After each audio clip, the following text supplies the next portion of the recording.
भाजपा के सभी विधायक औचंदी गांव और उसके आसपास के लगभग 20 गांव हैं जिनकी खेतीबाड़ी की सैकड़ों एकड़ जमीन पर खंबे गाड़े जा रहे हैं। उनकी फसल भी बर्बाद हो गई। यदि खंबे गाड़ने की कोई योजना है तो अरविंद केजरीवाल की सरकार पहले उस जमीन को एक्वायर करे, मार्केट रेट पर मुआवजा दे। उससे पहले किसानों की खेतीबाड़ी की जमीन पर खंबे नहीं लगाए जा सकते हैं। कोर्ट ने सभी राज्य सरकारों को कहा कि इस बारे में नीति तैयार करें।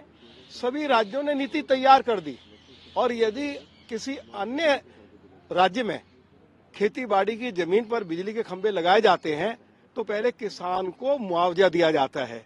लेकिन अरविंद केजरीवाल पिछले लगभग 8 साल से हाथ पर हाथ रखकर बैठे हुए हैं। दिल्ली देहात में विकास के कार्य बंद, दिल्ली देहात में बिजली पानी की समस्या है, कोई नया स्कूल कॉलेज नहीं खुला, कोई हॉस्पिटल नहीं खुला, कोई बच्चों के लिए खेल का मैदान विकसित नहीं हुआ, कोई कम्युनिटी सेंटर नहीं बना है, कोई परिवहन व्यवस्था की देहात को नहीं दी पाई। इन्होंने तो ये भी कहा था कि हम दिल्ली के सभी गांवों में सीवर लाइन डालेंगे। आज तक में भी सीवर लाइन डालने का काम अरविंद केजरीवाल की सरकार ने नहीं किया है। ओल्ड एज पेंशन बंद कर रखी है। 2018 से लाखों लोगों ने आवेदन किया है। अब ये हमारे गांव के साथ जुड़ा हुआ मुद्दा है। हमारे गांव में जो गरीब लोग रहते हैं, मोदी जी की सरकार उन सभी के लिए 5 किलो राशन हर महीने उपलब्ध कराती है। लेकिन अरविंद केजरीवाल की सरकार ने पिछले 9 सालों से राशन कार्ड बनाना भी बंद कर रखा है। तो विधानसभा में हमें ये मुद्दे उठाने नहीं दिए जाते हैं। मुख्यमंत्री मिलने का समय नहीं देते हैं। अब मुख्यमंत्री दिल्ली से बाहर जा रहे हैं। कल हमने मुख्यमंत्री जी के नोट करा दिया था कि हमारे सभी भाजपा के विधायक दिल्ली प्रदेश भारतीय जनता पार्टी के अध्यक्ष श्री वीरेंद्र सचदेवा जी की लीडरशिप में मुख्यमंत्री जी को मिलने के लिए आ रहे हैं। उन्होंने कहा हम आपको बताएंगे किस समय आपको आना है। बार बार हमने फोन किया, फिर हमने कहा कि हम 2:30 बजे पहुंच जाएं। उन्होंने कहा आ जाइए, मुख्यमंत्री जी होंगे तो आपसे मिल लेंगे, नहीं तो कोई वरिष्ठ कोई ज्ञापन लेकर आएंगे, हम उसको ले लेंगे। ये आश्वासन हमको दिया। अब ना कोई अधिकारी है, मुख्यमंत्री घर में है, वो मिलने से बच रहे हैं। तो आखिर कहाँ जाएं हम? दिल्ली देहात के लोग यदि हमारे एमएलए को अप्रोच करेंगे, दिल्ली प्रदेश भारतीय जनता पार्टी के अध्यक्ष को अपनी समस्याओं को लेकर अप्रोच करेंगे, तो विधानसभा में हमें ये मुद्दे उठाने नहीं देते। मुख्यमंत्री मिलते नहीं, घर पर आए हैं तो यहाँ मिलने के लिए तैयार नहीं।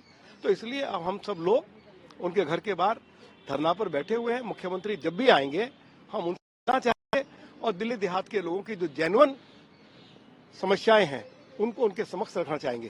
देखिए, अनेक ऐसे मुद्दे हैं जिसपे मुख्यमंत्री को जवाब देना चाहिए, मुख्यमंत्री को सामने आना चाहिए, लेकिन मुख्यमंत्री छुपते हैं। गांव देहात की अनेक समस्याएं हैं जिसका जिक्र अभी माननीय विधुड़ी जी ने भी किया। इसी तरह से गांव में 2015 की भारत सरकार की एक पॉलिसी है कि गांव में कोई भी प्रोजेक्ट आता है पावर का, तो उसके निमित्त जितने भी किसान जिनकी भूमि उसमें प्रभावित होती है उसका मुआवजा राज्य सरकार को देना है। बाकी देश की राज्य सरकारें दे रही हैं, लेकिन दिल्ली की सरकार 2015 के उस निर्णय को स्वीकार नहीं कर रही है, उस पर कोई फैसला नहीं ले रही है, जिसकी वजह से कई सारे किसान भाई परेशान हैं। अब उनकी परेशानी को लेकर हमने मेमोरेंडम दिया है कि भाई आपको जो ये कायदे कानून भारत सरकार के पास हुए हैं उनको पारित करना है, उसको उनका मुआवजा देना है। दिक्कत क्या है देने में? लेकिन ये कोई जवाब नहीं देते, उनसे मिलते नहीं है। आज हम सारे विधायक इसलिए साथ आए थे कि इनसे मिलकर इनको अपना एक मेमोरेंडम देंगे, लेकिन आप देखिए सामने दरवाजा बंद किया हुआ है। इसी तरह से पेंशन इन्होंने बंद कर दी वृद्धावस्था की, बुजुर्गों को पेंशन नहीं मिल रही, नए राशन कार्ड दिल्ली में नहीं बन रहे। माननीय प्रधानमंत्री गरीब कल्याण अन्न योजना में पूरे देश में फ्री राशन दे रहे हैं। तो ऐसे लाखों लोग जिनके पास राशन नहीं है उस राशन से वंचित हो रहे हैं। तो क्यों गरीब का हक छीन रहे हैं अरविंद केजरीवाल? ये सवाल हम